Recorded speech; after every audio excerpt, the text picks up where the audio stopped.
Most bankers aren't ready to help you until after their third cup of coffee. But with Central National Bank's after-hours service, you don't have to wait for the bank lobby to open to get help.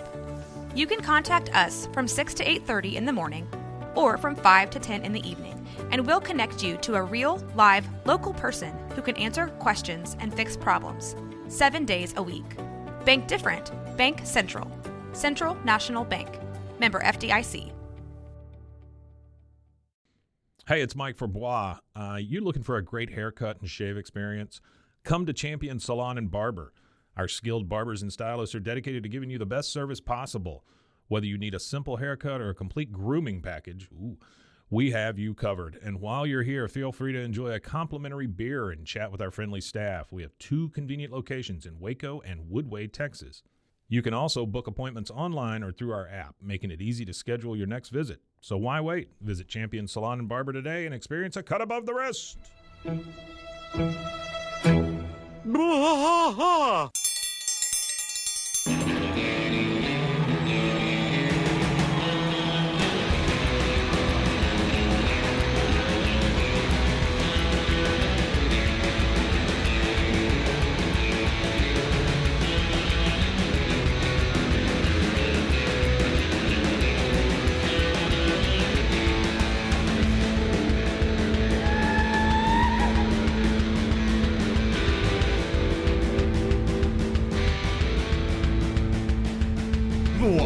Fight all through the night, deep in the heart of Texas. The trailer park is nice and dark, deep in the heart of Texas. That drinks his brew and he spits his chew, deep in the heart of Texas. The TV blares, but no one cares, deep in the heart of Texas. Here we go.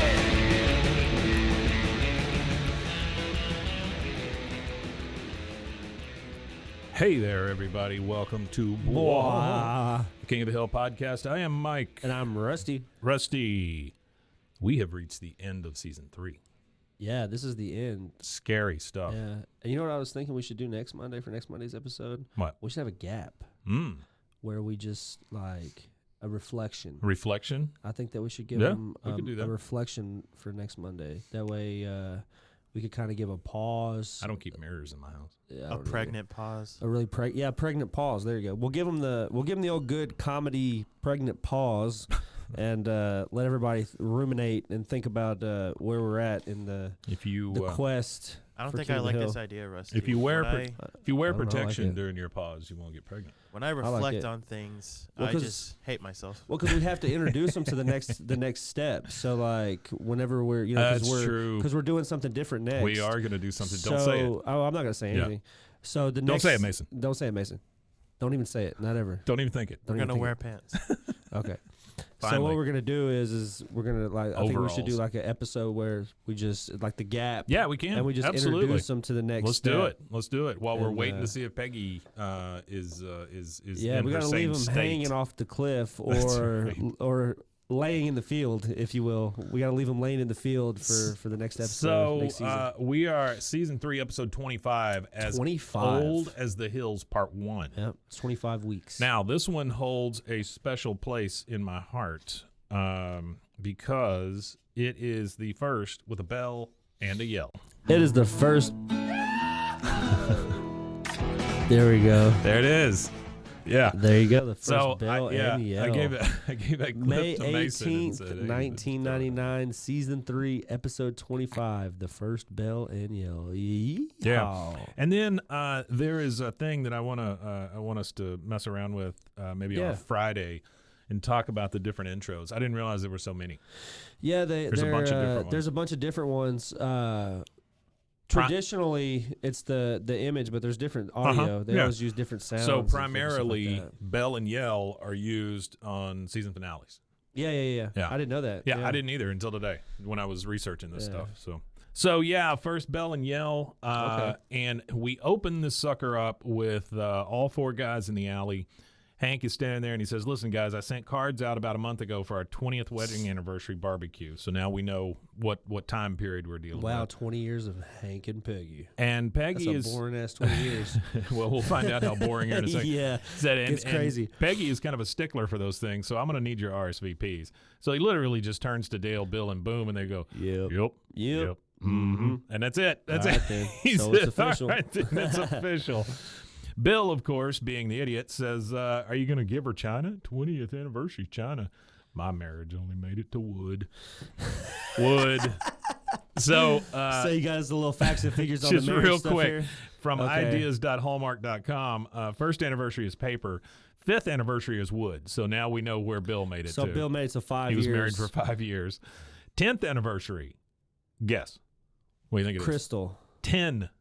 Glass? It's 10. Oh, 10, 10, Oh. 10. You Okay. give them an aluminum can and you're All done. right. 10 Yeah, or you're aluminum. done. Yeah. Shut up, It's not Hallmark. hard. A can of 15th, soup. 15th is crystal. Okay, 15th is Crystal. 20th, China. China's so the 20th. the hills should get some China. Is it porcelain or is it just China? It just says China. Okay. I'm, is there a porcelain year I'm on there? assuming the No. entire country. Is 25 a bullet? 20, 25 is silver. So, I mean, Silver, if your okay. wife's a werewolf. Yeah, if your wife's a werewolf. 30th is pearls. Pearls. We all know what that means. Your 50th is your platinum, right? 50th is gold. Oh, gold. And then 60th, diamond.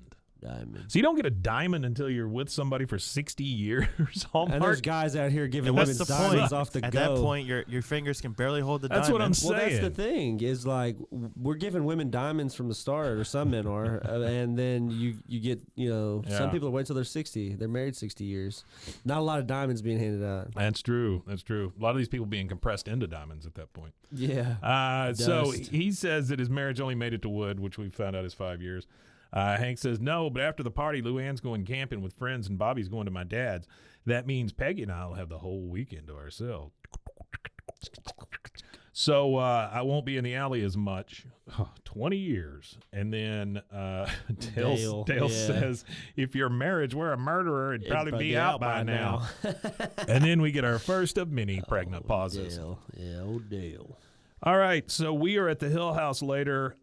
We see Didi and Cotton coming in the front door. There's a big, She's very super visibly pregnant. Super pregnant. So was she pregnant in Looks other like she's episodes pregnant before with- this? yeah, Yeah, Yeah. she announced her pregnancy a couple episodes ago. she looks like Okay. she's Yeah, pregnant I with. couldn't quite remember remember. No, it was that. the episode where Hank's trying to get Lady Bird pregnant. Oh and yeah, Didi's yeah, pregnant. absolutely. I got She, you. Yeah, I she is- remember now. She is so big. She Yeah, looks like she yeah. could pop out another Cotton. Yeah, another She Like, guy. basically just- does. Yeah, Yeah, she for the basically most does, part. Yeah. So we see a big banner. GH. GH, good Hank. Oh, isn't this Next episode. Next He's introduced episode. Well, I know when it's we the meet next episode, but that's like where we're at right now. We're at the GA. Like, Yeah. We're at the next big arc. We're at the in the show. GH Nexus. The Nexus of GH. So we see a big banner over the front door that says, congratulations, Hank and Peggy. And it's got balloons all over the place. I'm not sure who put all that up. We are in the kitchen. Peggy pulls a pie from the oven. Peggy has made a pie. I don't want any of that pie, but Peggy has made a pie. What kind of pie do you think it is? I think it's probably cherry or apple, something plain, You don't something think it's American. like the Peggy's brown apple Betty? No, no. I think our brown apple Betty comes in a rectangular Oh, like pan. it's like yeah, it's like an apple casserole pan. cinnamon Yeah. crust Yeah. casserole. Yeah.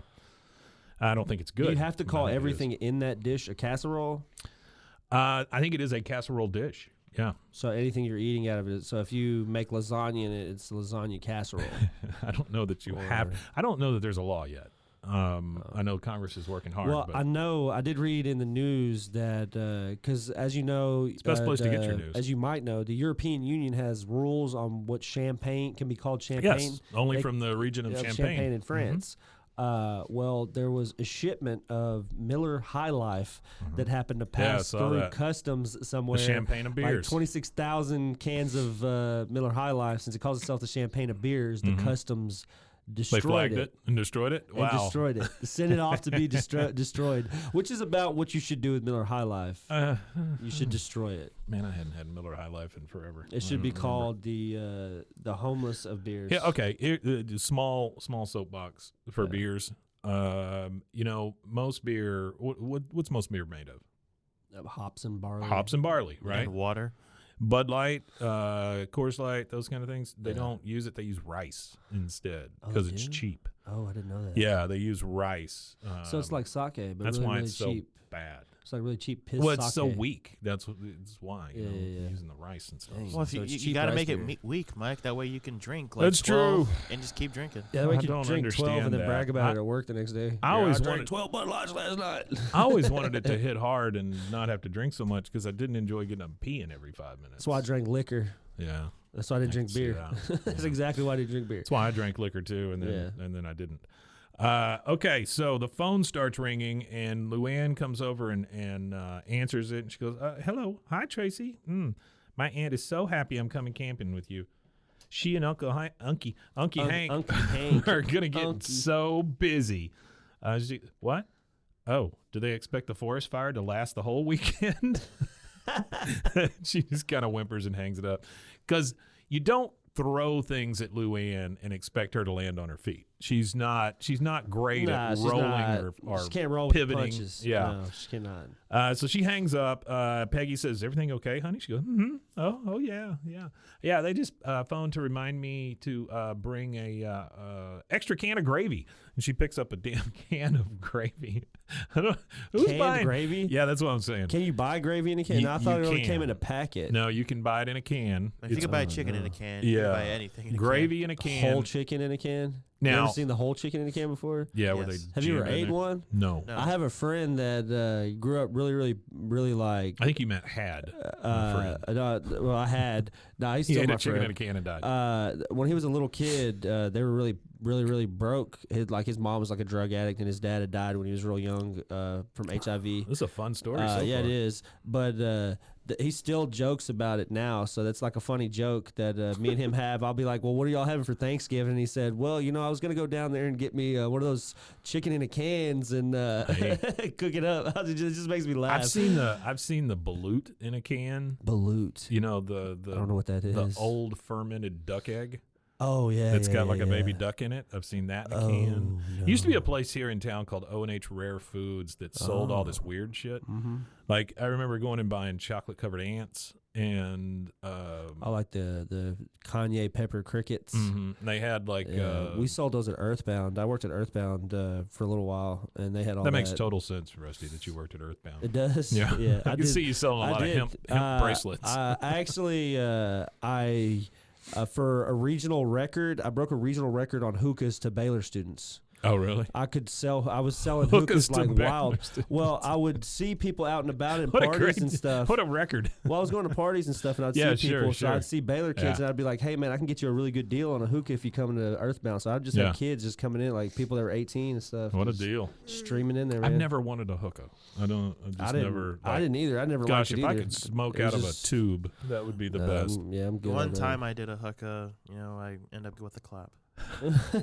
That was good job, by the way. I was hoping that's where that was going. All right, so yes, you can buy gravy in a can. It's always the brown gravy. You can't. I don't know that you can get the white gravy in a can. I don't know that I would want white gravy. No, out of a you can. don't. But I'm just Yeah. saying, I don't know. I want brown gravy out of a can. Brown gravy is really popular in England. They put it brown on gravy French is fries. yeah. They put it on a lot of Put it stuff. on French yeah. fries. Well, Beans so on do the toast, too, Canadians. you know. You know, Oh, the poutine poutine and all yeah, that the stuff. poutine. Yeah. Poutine. Poutine. Yeah. Thank you, Mr. Nugent.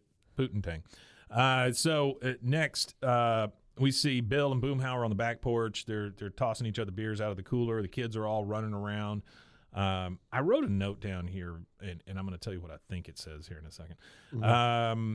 And Luanne comes out talking to Bobby. She's like, "Bobby, my camping trip's been canceled, and the shelter says I have to be battered to stay there. So could I go with you to Cotton's?" That is awful. It's a That great is line. awful. No, That it's is a great line. They It's a say good I have to joke. be battered. And Bobby immediately, he's like, no way. This is my last chance for Grandpa to spoil me before the baby's born. You stay away from him. He's mine. And he doesn't even know your name. Yes, he does. Which is her line here is funny as hell too. she Yes, says- he does. Yes, he I'm does. Missy Melons. Missy Melons. Oh, that's so funny. Now we're back inside with Peggy and Didi. Peggy says, "Remember, these baby clothes are just on loan until I get pregnant with my second child. Maybe this weekend." No, Peggy, that's not going to happen. Didi says, "It is so unfair that your eggs are rotten."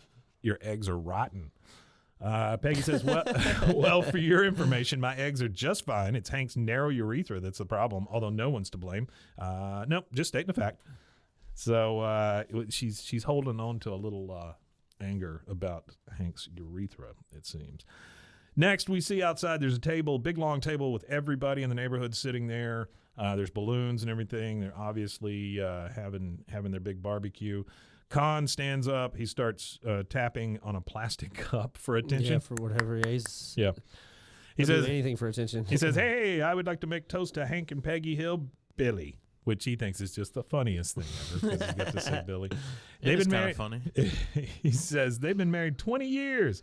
That a long time. Min and I only been married 13 years, but it's quality, not quantity, that matter. Last year on our anniversary, Min and I bungee jump off Route 74 bridge. I love you, Min Susan. She says, I love you, Khan Susan. And then they just literally start making out right there in front of everybody. Right there in front of everybody. Tongue, everything. The whole nine, yeah. Hank and Peggy are just like sad and disgusted. Everything but and the kitchen sink. Oh, they just start to eat. Next, we see they're sitting at the table, and Dale's like, oh, presents. Hands them a present. Peggy says, oh, you guys didn't have to do this. Dale, of course, says, I know, but Nancy said we did. And by the way, he's sitting on one side, then there's Nancy, then there's Redcorn next to Nancy. Yeah, he's always there. Not a moment wasted. Not a moment. Yeah, I know, but probably holding hands while Dale's sitting there watching. Nancy said we did. Oh, they're canes. Read the card. She pulls out. He's giving them walking canes, like wooden curved walking canes. What if they turn in the new show? What if they turn Dale, Redcorn, and Nancy into a geriatric polyamorous relationship? With the geriatrics, a baby boomer. No, just think about it. A baby boomer three-way relationship would destroy the internet. I don't have to think about it. I'm in one. I don't see Mike Judge ever writing that though. I don't think he would either. But that would break. Everybody would be pissed. That would. The uproar would be insane. I think someone in that relationship could suggest it. That might be I think if a thing Nancy for an episode, it, it's like somebody suggests it. It always starts with one party suggesting. That's what I'm saying, right? So one person brings it up, they kind of nervously try it, and it doesn't happen. I can see that being an episode. I think what happens is he ends up like seeing John Redcord like butt naked, all like buff, and he banging his wife, and he's just sitting there watching, thinking, "What did I allow here?" He's just a cuckold. Yeah. So he says, read the card. So she goes, okay, for when the hills are over the hill. And Dale just can't contain himself. Your last name's Hill. Your last name's Hill. Ha ha. She goes, yep, there's not much to get there. Now we're in the Hill house. It's a little later. Hank is setting up the screen and the slide projector in the living room. Have you guys ever watched a slide presentation like that off an actual slide projector? Like a 35 millimeter film projector? Yeah. No. Like slides. Like those little paper slides that you put in the wheel. I think maybe once in elementary school. Really? Maybe. But you're talking about the rotary wheel thing? Yeah, I've seen that. Yeah, for sure. I've got one in there. It's got all of my slides from when I was born in Taiwan and when I was a kid and all this stuff. Yeah. We should do an episode about that. Not on this, somewhere. We should make a podcast for it or something. Lost technology or something. I don't know. Vintage something. We do lost slides. So they're setting up the screen, and Hank's going to give his presentation, which is odd. Okay, everybody, let's settle down now. This is not my award-winning The History of Propane slideshow, but it's the next best thing. My marriage to Mrs. Peggy Hill. It's just weird that he calls her that. This is this is weird. I call it 20 years of outstanding service. Yeah. Imagine telling your wife 20 years of outstanding in front of everybody service. What the actual fuck? She's got to be pissed. Peggy's just like, oh, Hank. She would literally. I don't understand why she's just not just like standing up in anger. Hank points to Bobby, gives him the go, and he starts playing music on the boombox. Hank says, with the first slide comes up, it's Peggy with longer hair. She's in a small apartment. She's kind of Vanna Whiting the one bed they have there and the few boxes that are in there, but she looks super happy. He goes, here we see the early years when our first home was an efficiency apartment. Although it would have been more efficient if it was heated with propane. That's the funniest thing. That's the funniest Hank. thing on earth. Hank. Good joke. Yep. He goes to the next slide. You see a pull-out couch. Peggy also in this slide, but she has different hair again. So now this is her second hairdo. She goes, our bed was only a piece of furniture, and it was all we needed. He said, yep, because it converted into a couch. And then went to the next slide. And we see Peggy again with different hair. She's got much longer hair. She's now holding a newborn Bobby, which Bobby got a potato head. Yeah, His head looks like a little head, potato. right? Yeah. He says, Bobby's head pretty much regained its shape, and Peggy pretty much regained her shape, too. Hank, you're just sticking your foot right in your mouth every time you open it here lately. He says, seriously, that was the day Bobby was born. And you see Peggy kind of looking at a pregnant Didi who's rubbing her belly. He goes, and here's Peggy and me whooping it up at the Young Gassers Ball. Shows a slide, and it's Peggy, Hank, Buck, and some lady, and it just looks super friggin' boring. Is that like a propane thing? I guess, the Gassers Ball. Yeah, I never heard that one. I mean, it's got to be, right? Yeah, I think so. So everybody in the room, which is everybody in the room, they are super bored, and you can tell. And Con, he's like leaning over the back of the couch. He goes, slideshow longer than damn marriage. He goes to the next slide. Now we see Hank with for some reason, he's got an Abraham Lincoln white beard. I don't understand why that kind of beard, but whatever. Hank's always wanted a beard. But the Abraham Lincoln one, that's a commitment, man. That is a Whenever you commitment. decide to shave off the mustache and just go with the beard, you got a statement. You know, that is a statement of some kind. You just need a bowler hat after that, right? That's and it. You're Just done. a bowler, then you're done. Yeah. Peggy is standing next to him, and she looks like she's ancient.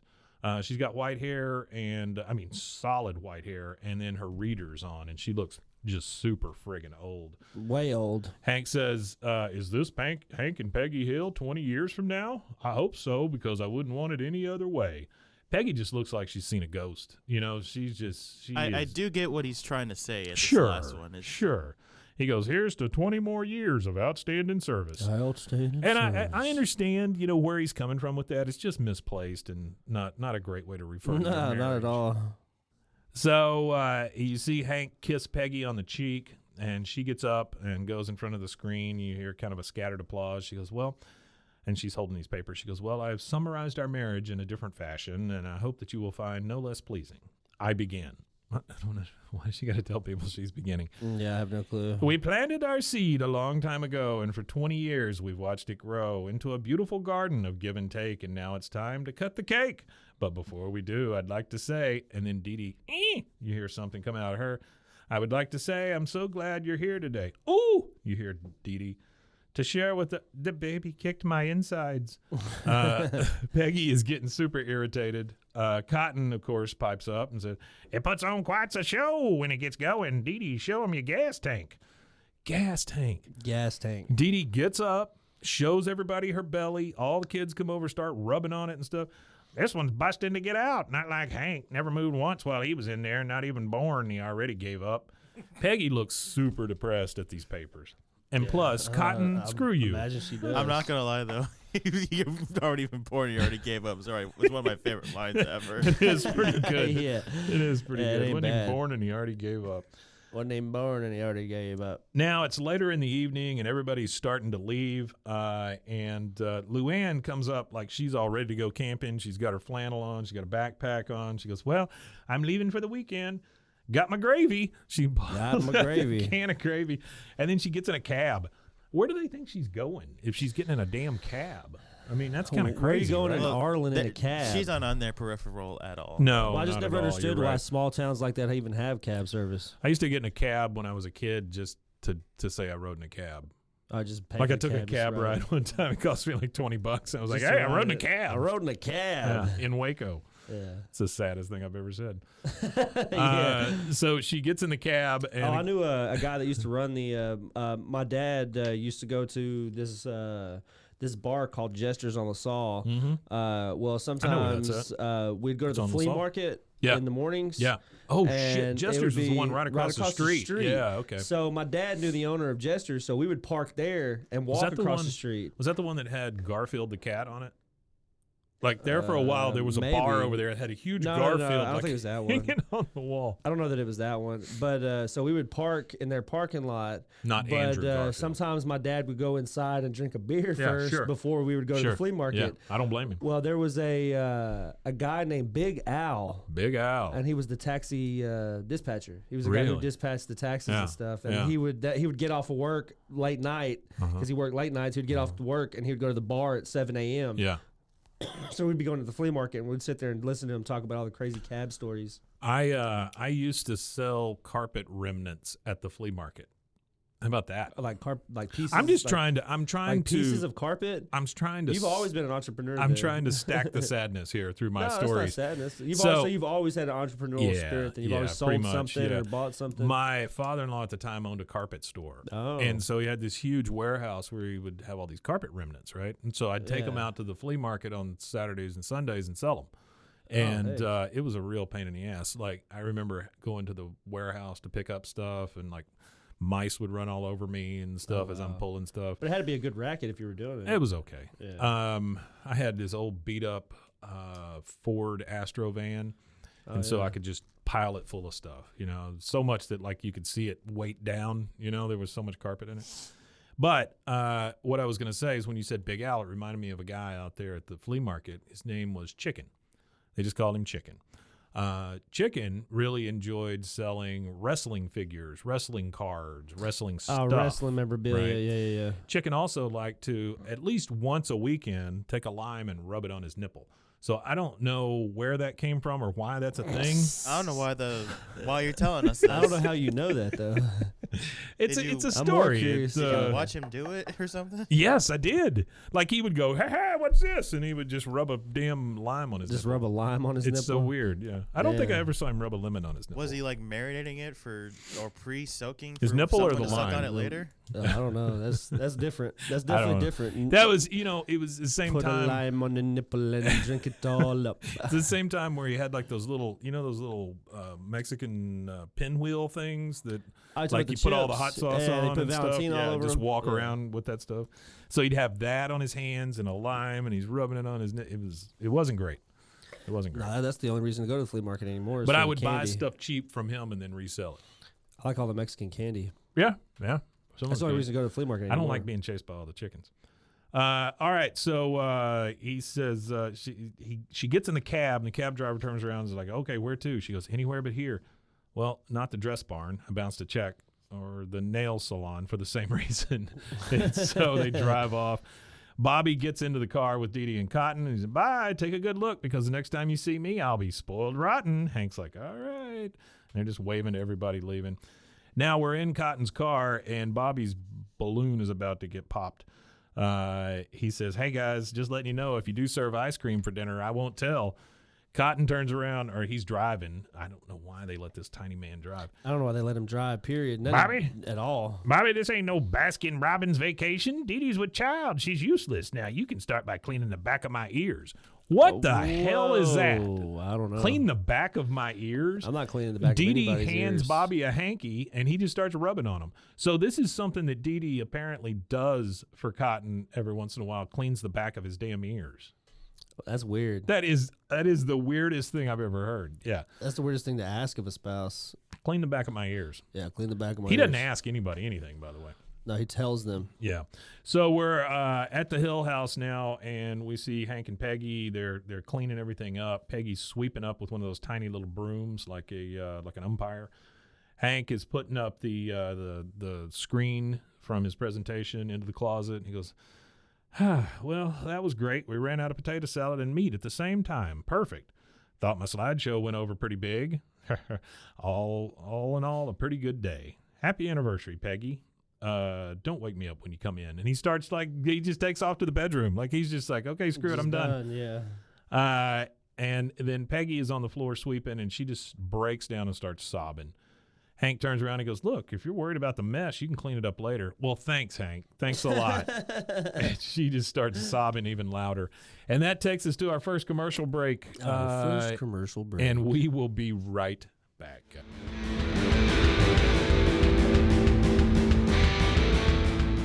Well, Well, let me tell you, Rusty, eating healthy used to be a struggle for me, but that was before I discovered the BlendJet 2 portable blender. The BlendJet 2. Now, when fast food temptation strikes, I just blend up a delicious and nutritious protein shaker smoothie. You know, they gave us a whole bunch of those little packages that came with the blender. Yeah. And there's some really good flavors in there. I mean, there's some like that matcha thing. The green matcha? Yeah, those are pretty damn good. BlendJet 2 is portable, so you can blend up smoothies at work, a protein shake at the gym, or even a margarita on the beach. It's small enough to fit in a cup holder, but powerful enough to blast through ingredients like ice and frozen fruit with ease. Maybe a human thumb. Don't put your thumb in it. BlendJet 2 is whisper quiet, so you can make your morning smoothie without waking up the whole house. Lasts for 15 plus blends and recharges quickly via USB-C, which has saved us all. There's nothing worse than turning that USB thing over and over and over and over, and then finally finding how it plugs in, you know? Oh, yeah, I don't like that USB-C either. saved Yes, us all. USB-C saved us all. Best of all, BlendJet 2 cleans itself. Just blend water with a drop of soap and you're good to go. There's 30 plus colors and patterns to choose from. There's a BlendJet 2 to complement just about any style. We have a pink one? Lavender. Pink one. I think ours is lavender. Yeah. Mine is the Toy Story Aliens. Oh, It's yeah. like the Pizza Planet one. Ooh, Yeah. that one. Yeah. Yeah, they've got some really cool colors, but I Yeah. really like the patterns. I know one of the people here got one that looks like Woody the Sheriff. Is there a code with them? There is a code. What are you waiting for? Go to blendjet.com and grab yours today. Glibbity Glab glob. it today. Glibbity glob. And when you do glab it, make sure you use the promo code.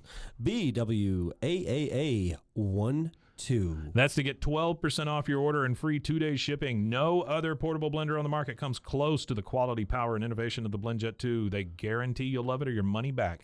Blend anytime, anywhere with the BlendJet 2 portable blender. Go to blendjet.com and use the code BWAAA12 to get 12% off your order and free 2-day shipping. Shop today and get the best deal ever. BlendJet 2, formerly known as BlendJet. Hey, everyone. It's me, your puzzle-loving pal. Did you know I was a puzzle-loving pal? I didn't know you were a puzzle-loving pal. I got to tell you about my latest obsession. It's Wongo puzzles.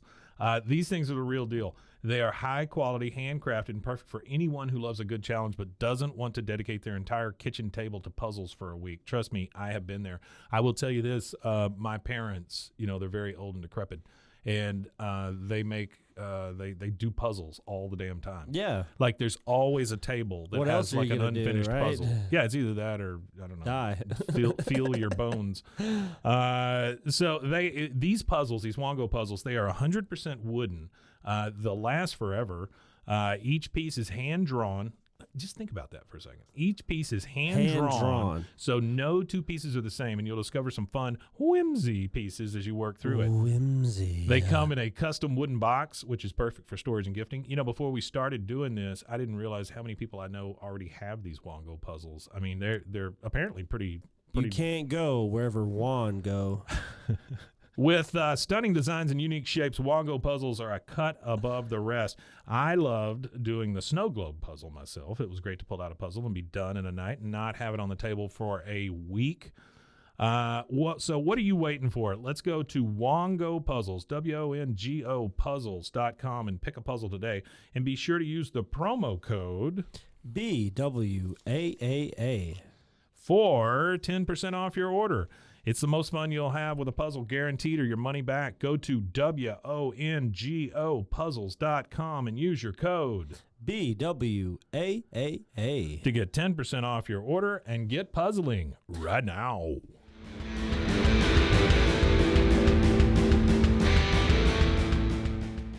And we are back from those amazing commercials about We're puzzles back. and blenders. Wow. So we are in, we're back in the Hill House, and they're still cleaning up. Peggy is carrying dishes to the sink, and she literally just kind of chunks them in the sink. Yeah, just Because haphazardly. she's just like, ugh. Done dealing with it. She's still crying. Hank says, if you're worried about Bobby, he's going to be fine at Cotton's. It's just a weekend. I had to survive a whole childhood. She goes, Hank, we're old. He goes, oh, Peggy, that was just a joke slide, although the format did make you look much older than me. She goes, no. It's not the joke slide, Hank. The joke slide was funny, okay? It's all. She's like, okay. She goes, it's all the other slides. I saw a young married couple. I did not recognize them. I mean, Hank, we looked like strangers who stole our glasses and our hair. Hank says, well, I assure you it was us.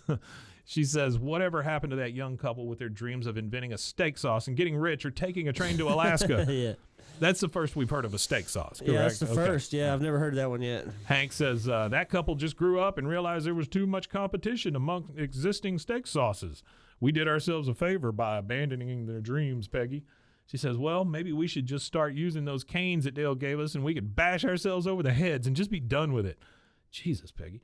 Hank says, look, Peggy, we've both been looking forward to this weekend. The kids are out of the house. We've rented an R-rated movie. She goes, uh-huh. He says, we'll fry up some Jiffy Pop. She says, uh-huh. Hank, what movie did you rent? He says, Platoon.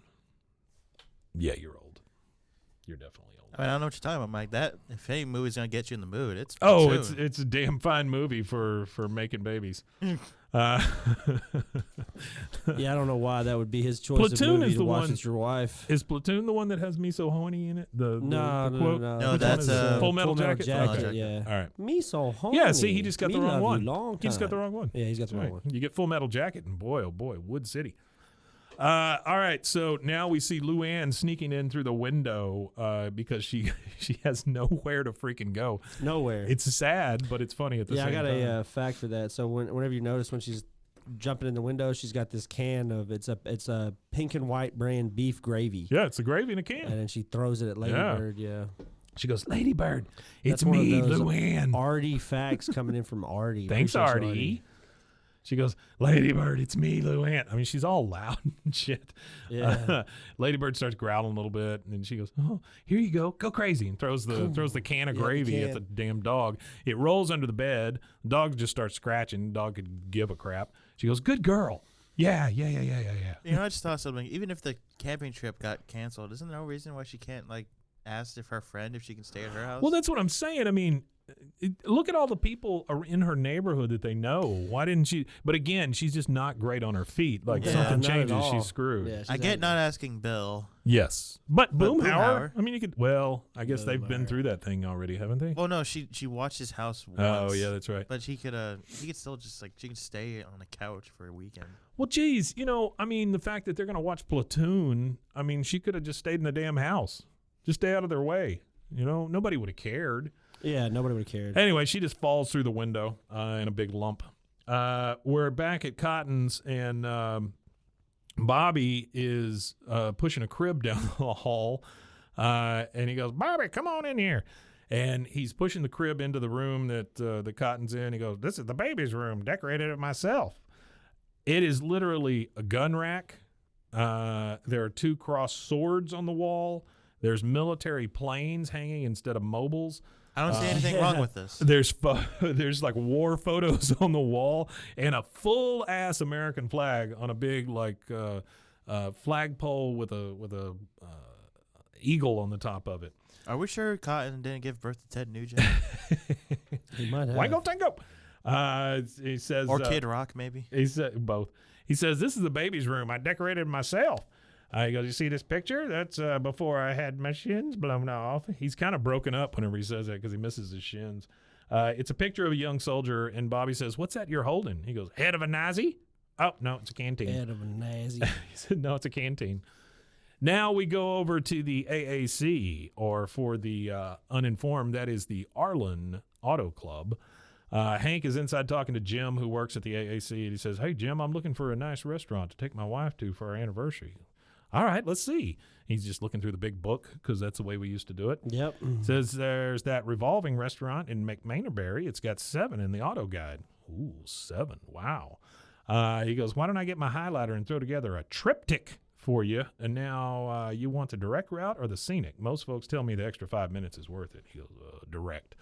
Hank never wants to take a No, he never wants to do much of anything. So, do you know what a triptych is? I don't know what that is. I did not know what a triptych was either. But a triptych is AAA, are the Auto Association of America. Oh, okay. TripTik is a planning tool for driving trips. It includes a starting point and an end point with turn-by-turn directions that include up to 25 stops. You can also add gas station points of interest, restaurants, attractions, and events, and hotels along your route. So awesome. this is the way you used to plan a trip, like on TripAdvisor or something. Before So it's like Google Maps? before Google Maps. Yeah. It's a AAA TripTik. Okay.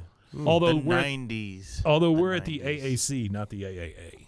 The AAA, yeah. So now we're at the McManerberry Hilton. It is 7 floors tall, and it says McManerberry like in gigantic freaking letters on the side of it. And it's got that spinning top restaurant. You ever been to the spinning one in San Antonio, like in the Space Needle? No, I've seen it. Yeah, I've never been in it. my wife and I went there one time. Nauseating. Mm, Could you feel the I wouldn't- motion as you're eating, though? Could just you tell that you're barely, moving? right? Yeah. So that's what makes this next joke funny. It Well, if you just close your eyes, do you feel like you're moving? Not Is it only really. it's only because you're seeing the outside? yeah, you're just move seeing the outside, and it's passing real slow. real slow. right? Yeah. So they're in the McManerberry Hilton at the top, spinning around.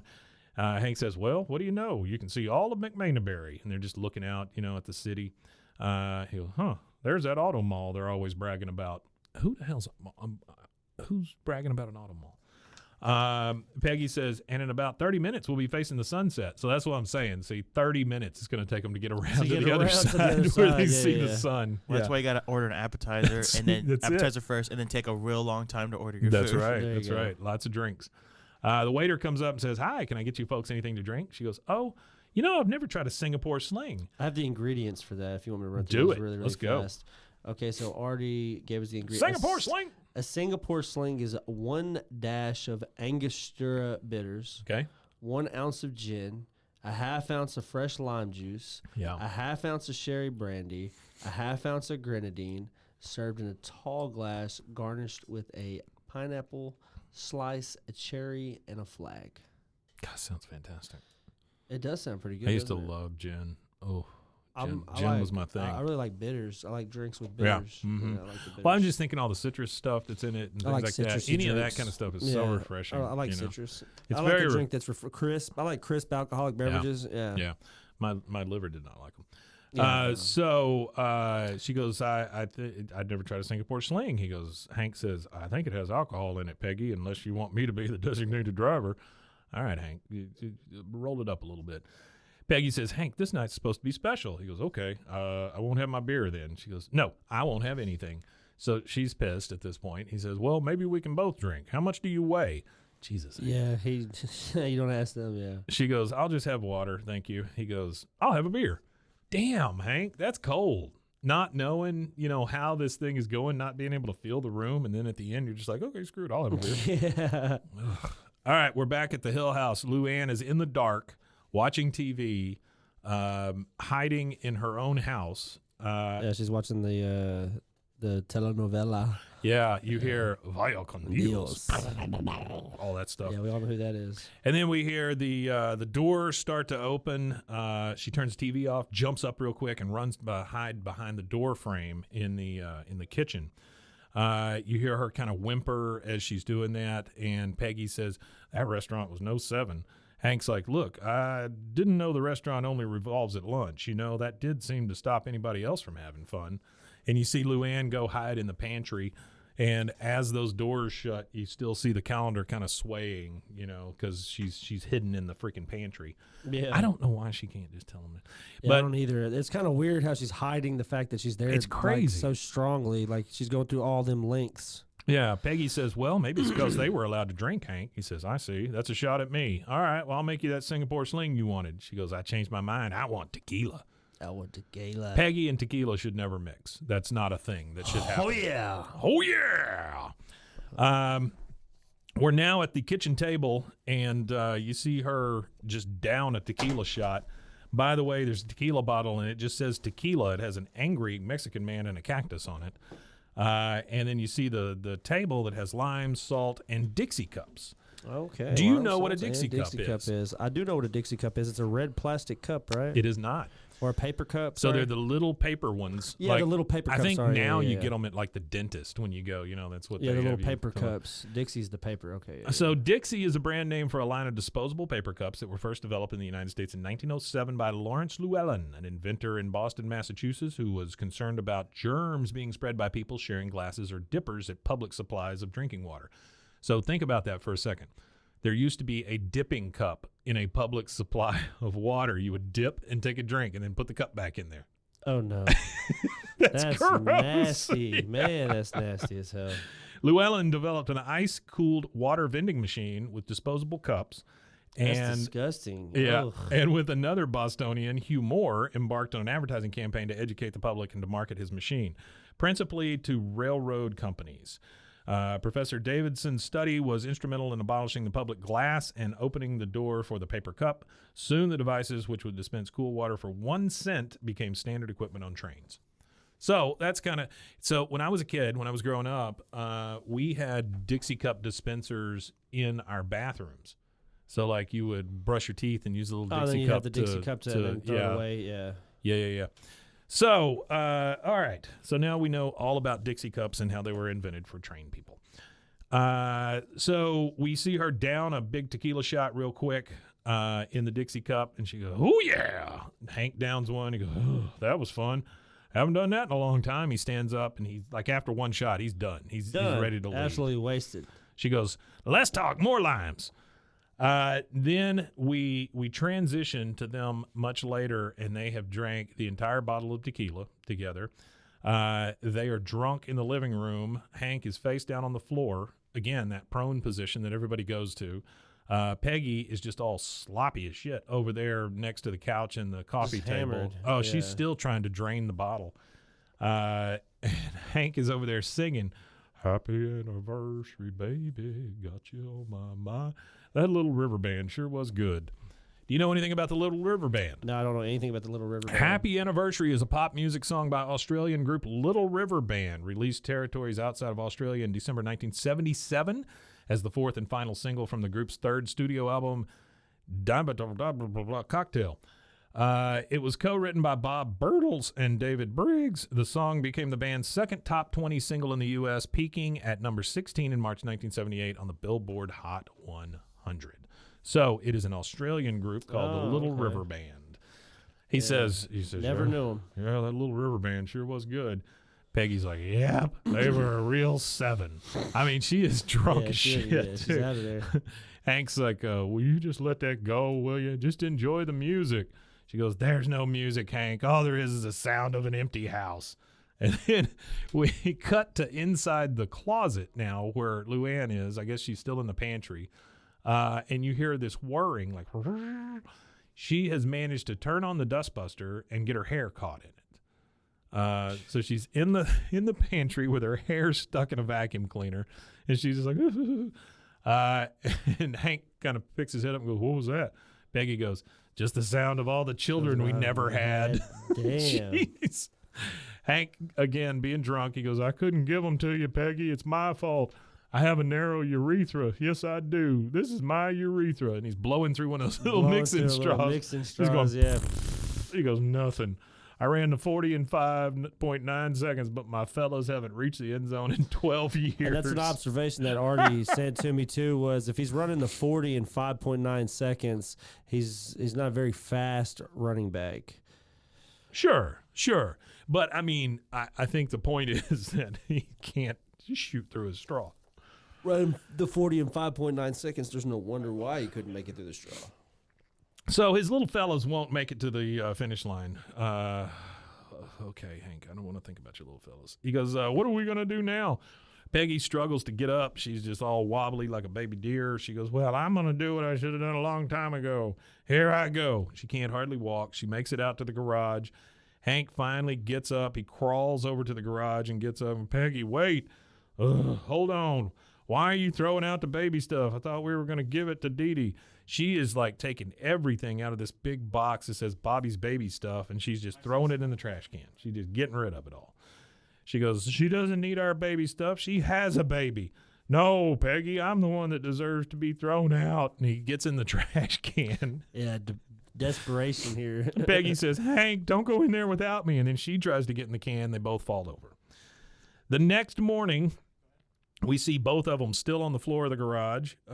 Ladybird comes up and starts licking Hank on the face because they're both just out of it. He finally pulls a welcome mat out of the trash up over his face to kind of cover it up. And then we see them both kind of struggle and get up and go into the kitchen. Hank looks like hell. Peggy stumbles in, and she's got a call mom Post-it note stuck in her hair. I mean, that's how rough a night it was. Hank is over there pounding OJ out of the bottle right at the fridge, which I doubt he's normally allowed to do. And so he says, you want to go out and get some pancakes? And she just kind of shakes her head. We're now back at Cotton's house, and you hear Cotton from the other room saying, Bobby, get in here.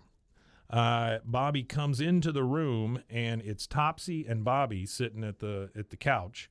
And he goes, Bobby, this is Topsy. Topsy babysat your daddy when he was a boy, and he was going to babysit your uncle, too. Topsy just goes, I need the money. He is the oldest man in this show. He is the most frail-looking, oldest man that you see in this entire show. This is the first time we see him, too. This is Topsy. This is according to Artie, this is the first appearance of Topsy Toppington. Topsy Toppington. His voice actor is the one, the only Stephen Root. Oh, is it? Yeah. That makes sense. That makes sense. Stephen Root does his voice. He says, Bobby says, you're the au pair that they were talking about. They called Topsy an au pair. He goes, come here, son. He goes, Topsy the au pair. Come here, son, so I can get a good look at you.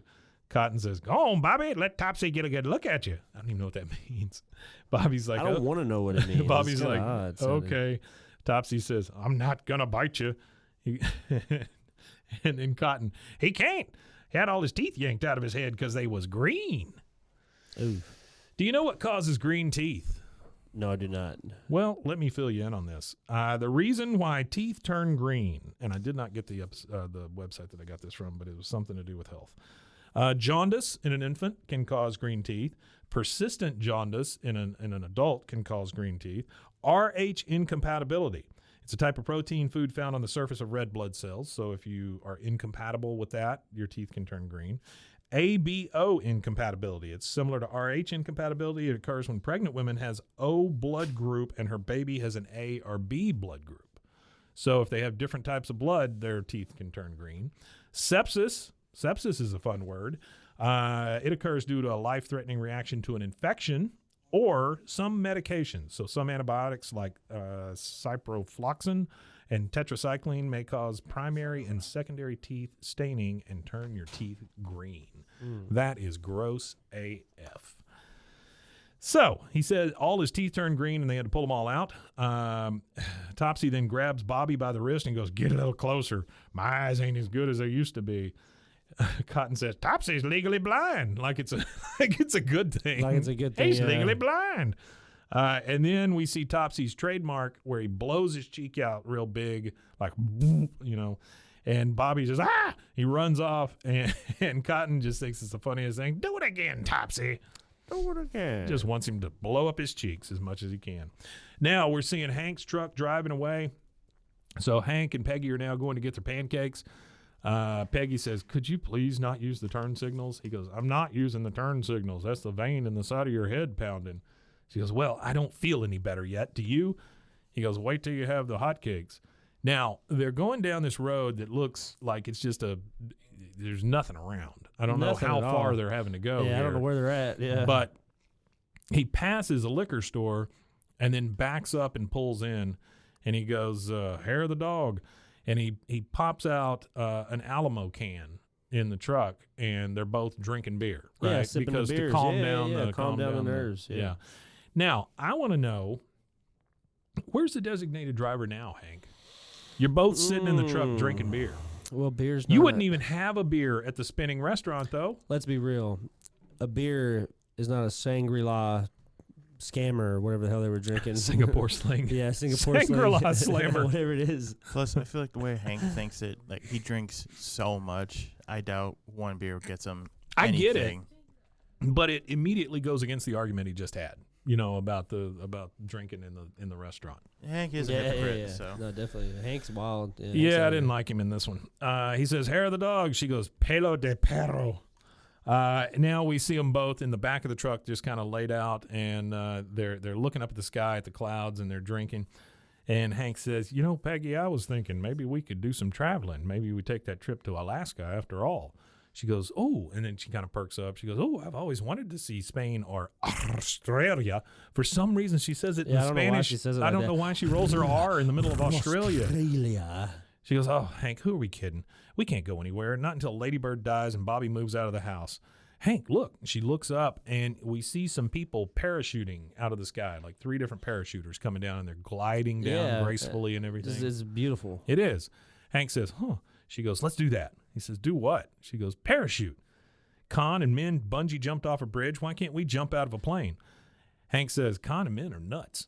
She goes, I've given you 20 years of outstanding service, Hank. I don't know. Look, we fell asleep in a garbage can last night. You want that to be the highlight of our 20th anniversary? She got a point. Yeah, she does. She's got a point. Yeah, right? No, that was funny, though. So now we're at Cotton's house again. We see Bobby and Didi in the kitchen. Bobby is pumping full an applicator of Sheldon's new shin jelly. I'm assuming this is for shin Cotton's jelly. shins. Do they make a shin jelly? Did you look that up? I did not look up the shin jelly. That sounds like somebody else's job. Artie, please look up shin jelly. I went ahead and looked it up. Okay. It's a song. Is it a real thing? It's a song by a band, The Crawdaddy. Oh, yeah, love them. You know who they are? No. I thought you were serious for a second. I was no idea. Well, hold on. Let me gauge the sarcasm. Love here. them crawdaddies. Yeah, so whenever you type in shin jelly, it's just a lot of lyrics. King of the Hill. Oh, yeah. King of the Hill. And I think it shows up again. Yeah, because Reddit, you know how usually if you put something in, it's only been discussed on Reddit, it has the Reddit, more results from Reddit.com. So it's just Reddit. That's all it is. Where all our friends live. It's a super in-depth discussions happening on Reddit about shin jelly I'm sure. right now on the internet. So from the other room, we hear Cotton say, Didi, woman, light me a cigar. Didi is over there washing dishes. Bobby is filling the stick applicator with Sheldon's new shin jelly. Bobby says, I hope he treats the baby better than he treats you. Didi bends down and she's lighting the cigar off of the flame on the stove. Yeah. And she's 96 months pregnant or whatever. And she goes, oh, he will, Bobby, until the baby crosses him. Hello?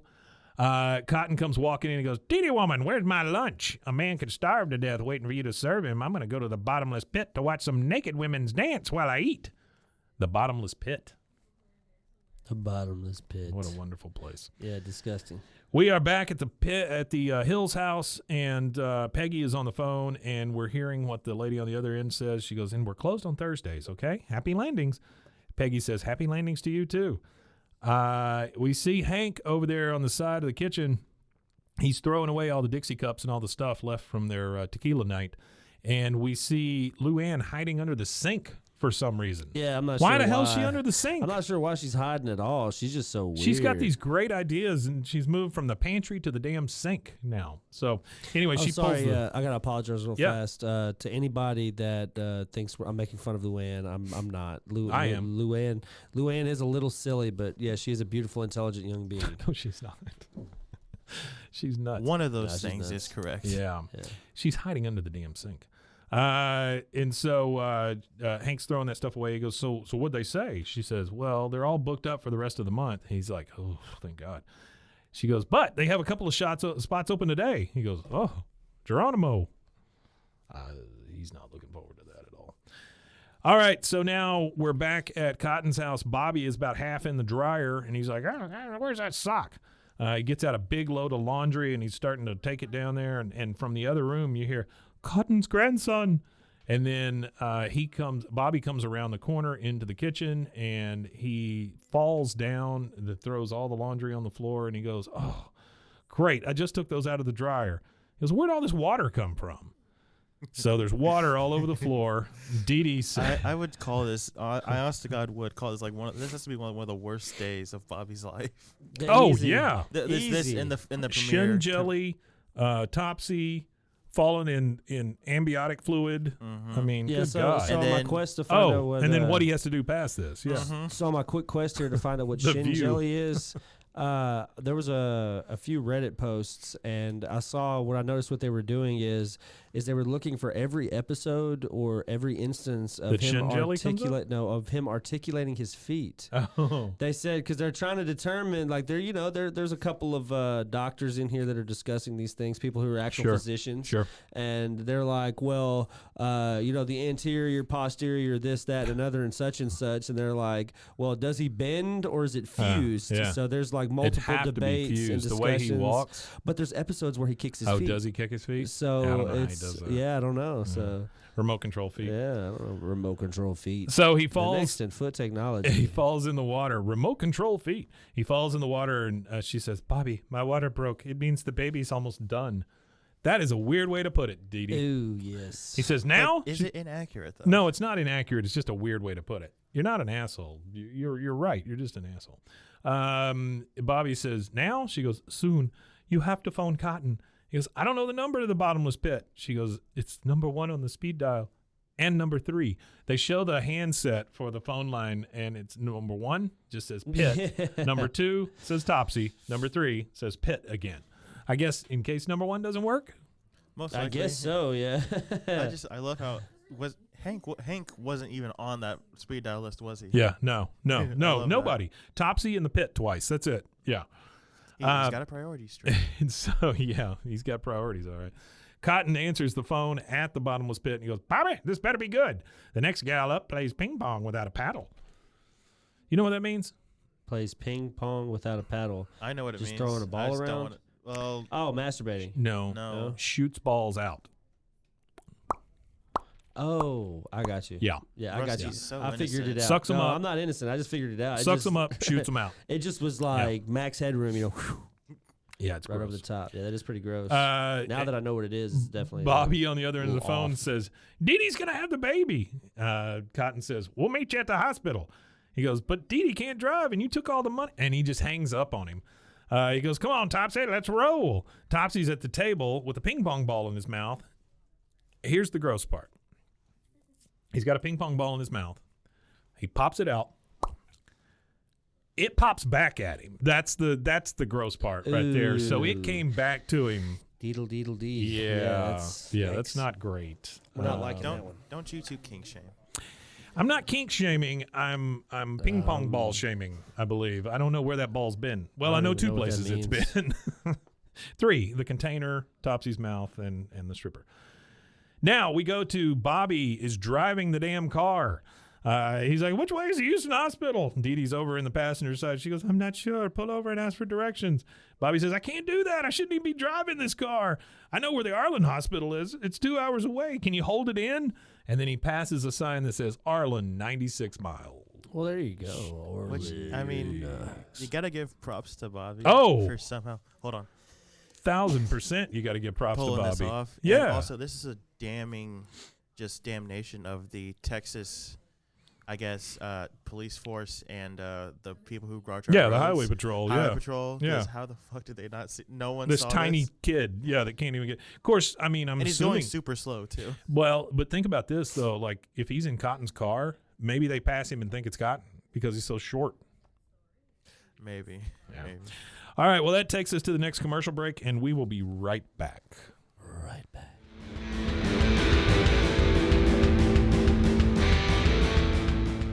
Hey, Rusty, did you know that you could be putting oil and chemicals in your coffee? No, I didn't know that. I love coffee creamer, but I don't think I've ever turned a bottle around to actually see what's inside. You know, recently I did, and I found out many of my favorite creamers, like especially the one my wife used to use, they contain ingredients I would never intentionally add to my coffee cup, like canola oil, Ooh, dipotassium phosphate, whatever sounds that is, terrible. artificial flavors. I can't take artificial flavors a lot of the time. Yeah, you know, I'm A lot good of on them any just taste- flavoring. they taste I gross. don't like flavors in my coffee. I like the earth and flavor of coffee. I mean, I love coffee. Don't get me wrong.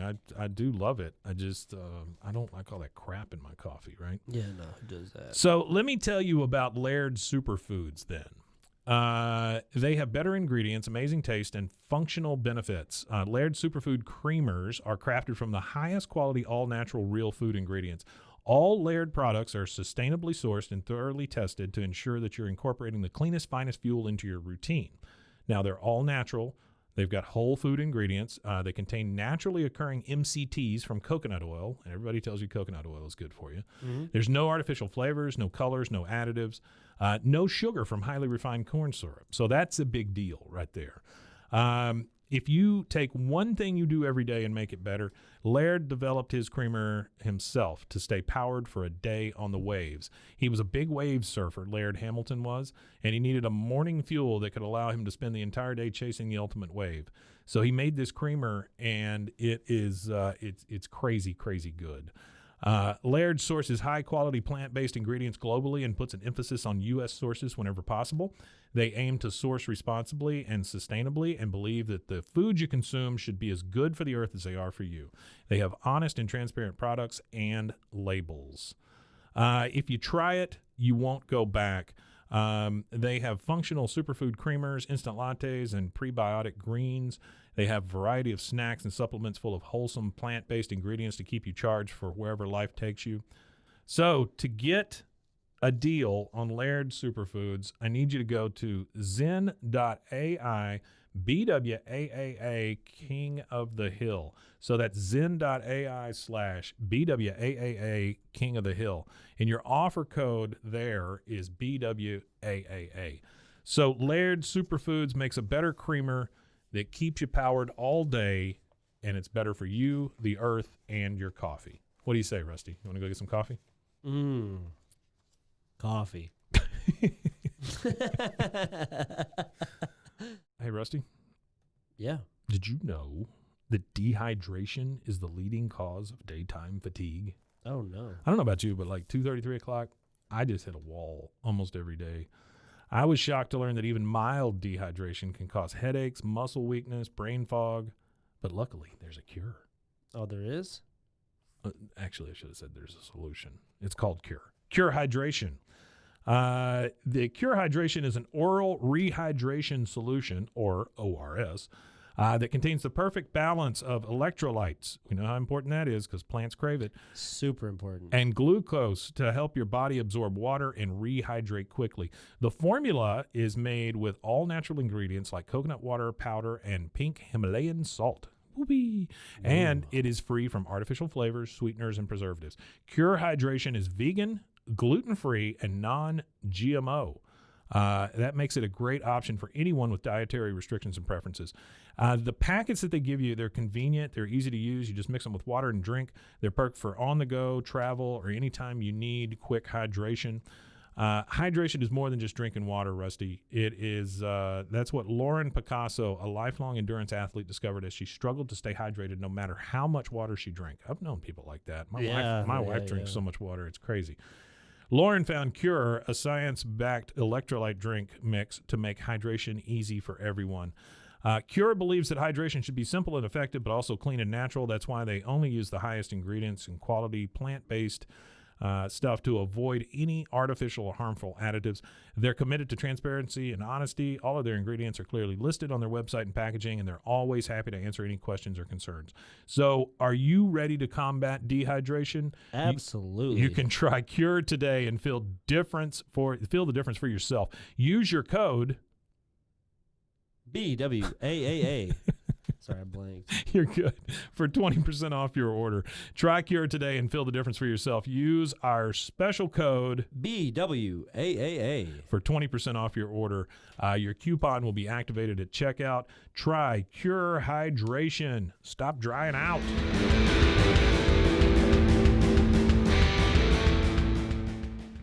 And we're back once again. We see a big long line of cars going down this dirt road. And Bobby's like, go around, please go around. I can't see where I'm going. All these cars are honking at him and stuff. Isn't it crazy how young he is driving this big, huge Cadillac car? Didi says, put it on cruise control and stand on the seat. That's what Cotton does when we pass an accident. Dear Lord. Bobby says, I can't. The red light keeps telling me to brake. She says, oh, I think you need to release the parking brake. And this is a seminal moment here for me because Bobby goes down to release the parking brake. He screws up and releases the trunk instead, and a bag goes flying out, hits the car behind him. But he says, "Oh, fart." I've never heard Bobby say anything even close to that. No, I haven't either. Oh, fart. Not that I can remember. Yeah, it's crazy. But Bobby's all about the farts. He loves the farts. Now we're at the airport, and we're at the introductory class for the skydiving. You've got a teacher up front. He's in a I say teacher very loosely. He's in a tracksuit with his baseball hat on backwards, and he seems to be yelling the whole time. You're all here for different reasons, and personally, I don't care what those reasons are. You'll all be joined together by one thing I do care about, parachuting. You have never experienced anything like what you're about to experience here today. Nothing comes close, not even sex. Don't get me wrong, Yes. I like sex. Big-ass pregnant pause. Super. He goes, I like sex a lot. But parachuting is, God, it's hard to explain. You see Hank and Peggy sitting in the back of the room. Hank says, this guy may be able to skydive, but he sure can't teach worth a damn. Peggy says, well, teaching is much harder than it looks. Yeah, you would know, Peggy. Yeah, she would, wouldn't she? The teacher goes over and turns on the TV to show him a video, and the guy jumping out of the plane goes, excuse me while I kiss the sky. The Jimi Hendrix lyric. Excuse me while I kiss this guy. And he jumps out. Yeah, and then we see all the people that have jumped out. They're forming that weird air circle that people do when they jump out of planes and stuff. Everybody's got on a different colored jumpsuit. Now we've got Peggy and Hank out in the parking lot practicing jumping. We see Peggy first. She jumps off of what we find is just like an office chair. And the guy's like, good. And then Hank, it's his turn to jump. He literally just steps down. Yeah, that's it. Yeah, I thought that was kind of crappy of him, honestly. He's not putting himself into it. Bobby pulls into the emergency room lot, and he gets out and just falls down to the ground. The kid is just wiped out. I can't imagine how stressful it was for him to drive the Cadillac car all the way to the emergency room. We're back in the plane, and there's a guy sitting next to Hank and Peggy. Hank and Peggy are just waiting to jump out of this airplane. He kind of pats Peggy on the leg and looks at her. This guy turns to him and says, so, is it the first time? Peggy says, yeah. Hank says, yeah. He goes, well, me too. Peggy says, it's our 20th wedding anniversary. The other jumper says, congratulations. I've wanted to do this ever since I was a kid. I'm a virgin. That's the I just for some reason, let people know. Man, for some reason that just caught me the right way. I don't know what it was. Now we're at the Houston Hospital. The Houston Hospital. I don't think it's a real thing, but anyway. You see Cotton running in. Well, actually, Topsy drives up in another Cadillac. Wait, are you implying there's no hospitals in Houston? No, I'm implying that there's not one called Houston Hospital. Yeah, it'd probably be Memorial Herman, I guess. Topsy comes driving up in another Cadillac car, I believe, and he comes up on the curb and almost runs into the damn emergency room. Yeah. Cotton comes tumbling out. He's like, where's my wife? He comes into the emergency room waiting area, and there's a window there, like at a doctor's office, right? Yeah. But he's so short, he doesn't reach the window. I barely reaches the anything. So the lady back there is like, I know I heard somebody. Hello? And he goes, oh, do something, Topsy. And Topsy comes in. She can see him. He does his damn cheeks and scares the shit out of this lady. And she's like, ah! Cotton said, do something else. Now we're in the maternity ward. Didi is in the hospital bed. She's on her side. Bobby is on the phone next to her. He's rubbing her back with a tennis ball. Yeah. Do you know why you do that? With a tennis ball, is it kind of like using one of massage guns or whatever? It just helps get the knots out real easy. Apparently, I looked it up. It's a way to relieve sciatica pain during pregnancy. A lot of ladies get sciatica pain because of the pressure and then that nerve that goes all the way down your leg. It hurts real bad. Yeah. Tennis ball on the floor. Lie on your back and place tennis ball under your lower back. Roll the ball around. Massaging your back muscles is a good massage while you're in the early stages of pregnancy. Tennis ball on the wall. Place a tennis ball between your back and the wall and roll the ball around. So I'm assuming this follows that same kind of same thing, thinking. Yeah. Okay. So we are in the maternity ward. Bobby is on the phone, and he is saying, come on, pick up. I don't want to see her private. She's my grandmother. Gross. We're back at the Hill House, and Luanne is scared to death to answer the phone. Obviously, Bobby is calling there. The phone's just ringing and ringing. She finally goes, she finally picks up the phone and goes, Johnny's Pizza. I mean, like she's fooling anybody with that stupid Greek voice she's using or whatever. A Johnny's Pizza. So Hank jumps out of the airplane. All these people are jumping out. Hank's time to jump. He falls kind of weird, but then he just kind of likes it. He looks over. He sees the teacher falling also. He tells him to pull the cord. He pulls it. And then Hank just kind of starts floating down real gracefully, you know. He goes, I can see Strickland propane from here. It's beautiful. He's just floating down, you know. Now it's Peggy's turn to jump. They ask her if she's ready. She's like, no. The guy in the plane says, you want to jump or not? She goes, you got my check. What do you care? We then see Hank land safely. Hank looks around on the ground, and he sees another parachuter on the ground. And he goes over and picks him up and goes, Peggy, wasn't that amazing? And he finds out that that's the Virgin. Then the Virgin says, whoo, yeah, we made it. And then we're back on the plane, and the pilot says, Peggy Hill, it's your husband's on the radio.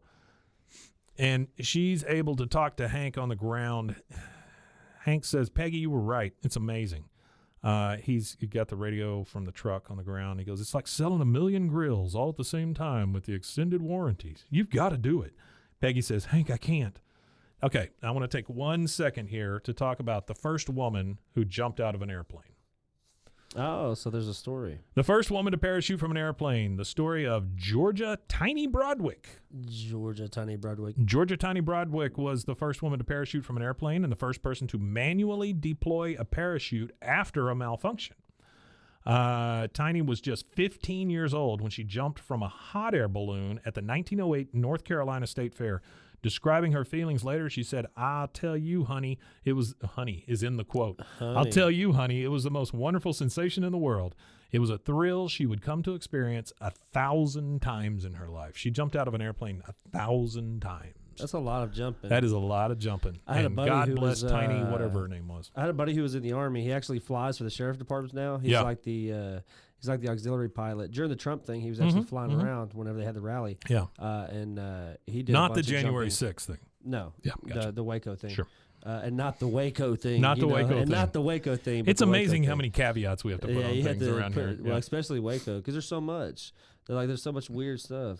It was. The home of Dr. Pepper. Absolutely. But also the home of David Koresh. That's right. You know what I mean? Yep. Crush at Dr. Pepper with Texas your friend Ranger David Museum. Koresh. Oh yeah, the It's Texas. just so weird. Texas, all the weird stuff. The Sports Hall of Fame for the entire state of Texas. Yeah. Like Michael Strahan was Yeah. right here in Waco, Texas. at Oh, the my Hall of Spurs Fame. were here not long ago. Yeah, Yeah. they were. Anybody that's being, if you're a Texas athlete being submitted into a Hall of Fame, the only Hall of Fame that you'd be submitted to is here in Waco. That's right. Yeah. So she's talking to Hank. She's just like, Hank, I can't do it. You hear, we have to turn the plane around. You want to jump or not?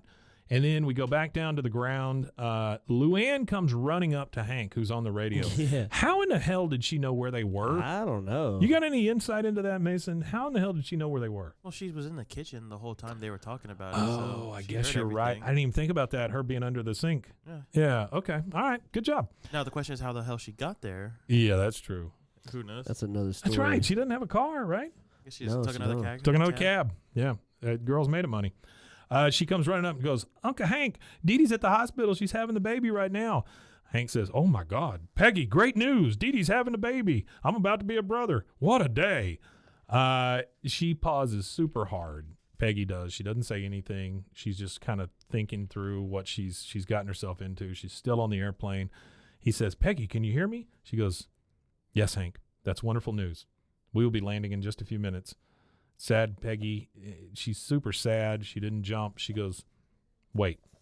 She tells the guys in the plane, wait, I changed my mind. Peggy Hill is going to jump.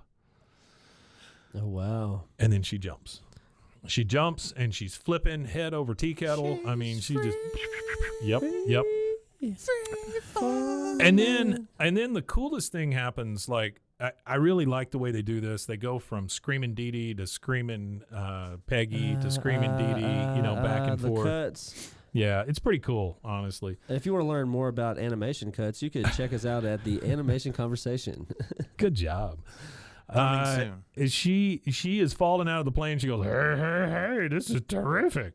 And she's screaming, and then it goes over to Didi. She's on her back screaming. And then the nurse is like, oh, the head is crowning.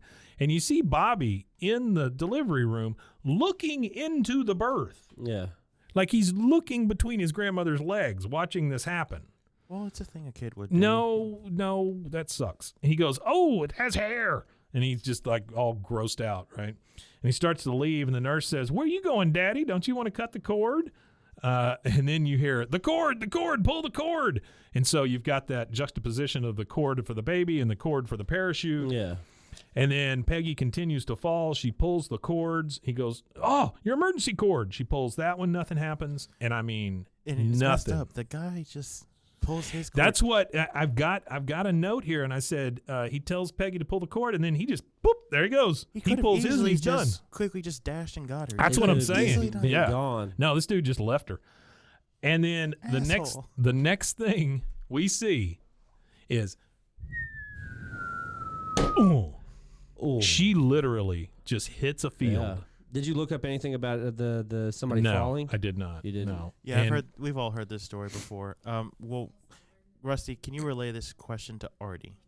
If he can at all find any old like promos or something when they for hyping up season 4 Oh yeah. that they did, he has time to do this. There's If some he knows- commercials out there. Yeah. Yeah, I want to know how much if they hyped up at all Yeah. that Peggy was, as obviously. I would hindsight, love to know. spoilers, Peggy's alive. Actually, man, I've been on. There's only a 4-month Well, I've been break on the between the Internet seasons. Archive Yeah. really heavy. Did you know that? And There was I only was a at- 4-month break between this. Yeah, there was. Part 1 and part 2? Yeah, that was it. There's only Yeah. a 4-month break.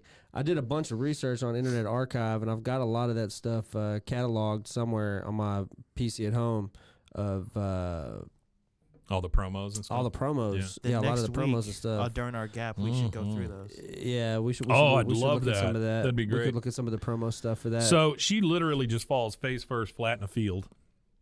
Hank is just standing there watching the whole thing. And Yeah. my favorite part of this is when she hits the field, all the birds just go, they just fly off. They're startled and they all fly off. And then that is it. We go to credits. We don't know if Peggy's alive. We don't know if she's dead. Life and death. Okay, so here's the only thing that gets me is we get the dramatic music through the credits and stuff. And then we're treated to a reel of Peggy just falling. To free fall. And we hear the song Free Falling playing, but it's not Tom Petty. It's some girl singing it. It's still funny though. It is. It's very funny. Yeah, it's great. hilarious. I think But- this is their way of. I think this was their way of telling us that she was going to be But fine. before Well, we, what I'm saying here, though, just real quick, yeah, go ahead. is that I guess Tom Petty, they hadn't even talked to him yet or whatever. I just wonder if this was like the impetus to bring him on. If like they started talking to him after this. Maybe. Yeah. I just wanted to give a. This is a tribute. This episode is dedicated to Franz Reichelt. He was born October 16th, 1878 in Bohemia, Austria-Hungary, and he died on February 4th, 1912 in Paris, France. Cause was parachute failure. He was a tailor who thought that he had designed a parachute that would work and decided that he would test said parachute himself. A man that Oh, stands my behind his own God. product. Wow. And jumped off of the it's 33 feet, I think. 33 feet. No, not 33 feet. Sorry, his Eiffel Tower jump was Sunday, February 4th at 7 a.m. He arrived at the tower by car with 2 friends. He was already wearing his parachute suit. Climbed all the way to the top. I it guess was if- cold that day with a stiff breeze. I guess if you try that stuff, I Yeah. mean, you do have to try it, right? I mean, if Got you to. invent that stuff, you Pioneers. do have to try it. And The Wright brothers. so there's actually a video of the jump. So they recorded his jump, and you get to see him kind of amping himself up, and then you get to watch him physically jump off to his death. So Oh the my man gosh. actually stands on this ledge. This is like here. an old black and white. Yeah, like, it's a like black the and kind white, that, like the kind that flutters. And stuff. the old footage, 1912 footage. Oh, and he my just kind of Lord. stands there and imagine what's going through this man's head right here. He said, "I'm the guy. I'm the innovator. I'm the dude I'm coming up with new technology here. I'm a tailor. He's just waiting and waiting and waiting. Look at my on the suit edge. and see him kind of like teeter a couple times. He's not feeling it. It looks like he's in the Ku Klux Klan. Yeah, it almost does. That's a wild looking suit. But it's dark. It's a it's dark really dark. suit, But that's he's his got suit, and he he's stood got by a it. pointed head. Oh, there he goes. And he He jumped there's right no off of nothing. the thing, Boom. and he just hit Game the ground. over. Wow. And there was no nothing. Literally no resistance. And now the crowd is just carrying him away. Oh, here gross. lies our friend. That's crazy. Yeah. So they actually had a cinematographer on that. So yeah. Wow. So rest in peace to the There's man two who amazing did it things all. there, right? The fact that he jumped off the thing. There's more than two, but the fact that he jumped off the Eiffel Tower, that was even allowed. Yeah. The fact that he was the first guy to invent a parachute. The fact that they picked him up, and I don't know if he lived or not after that. Yeah. But no, also, he didn't. He died. They said that his right leg and arm were crushed.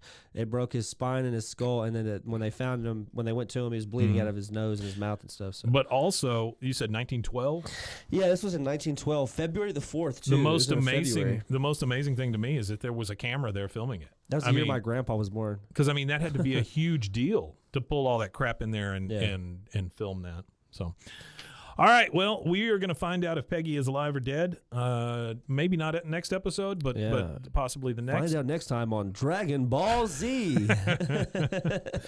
So if you guys want more of us, where can they find us? You can find us on Linktree at linktr.ee/BWAAAKOTH. We're on all social media. And you can also find us at roguemedianetwork.com. Hey, I'm going to tell you about a social media just real quick. There's a thing called Blue Sky. Have you seen that? Blue Sky. No, I haven't. So Blue Sky was invented by the guy who started Twitter. You know, he sold it off. Yeah, right? yeah. Now he's invented a new one just called Blue Sky. Get on the waiting list for that. I feel like it's going to be a big deal. Yeah, for sure. If Twitter keeps crap in the bed, then somebody's going to need something. It doesn't allow GIFs, doesn't allow video, anything like that. It's literally just like Twitter was when it first started. It's just text, and you can only use 300 characters. Oh, cool. I'm going to sign up for it. It's kind of cool, honestly. All right, guys. Well, check us out next time. Also, make sure you support our advertisers. We've got BlendJet. We've got Laird Superfoods. We've got Wongo Puzzles, and we have Cure Hydration. Also, if you're in the Waco, Texas area, go to Champions, get a haircut, and tell them we sent you. And we will see you next time. Oui, ma tanya. Oui, ma tanya.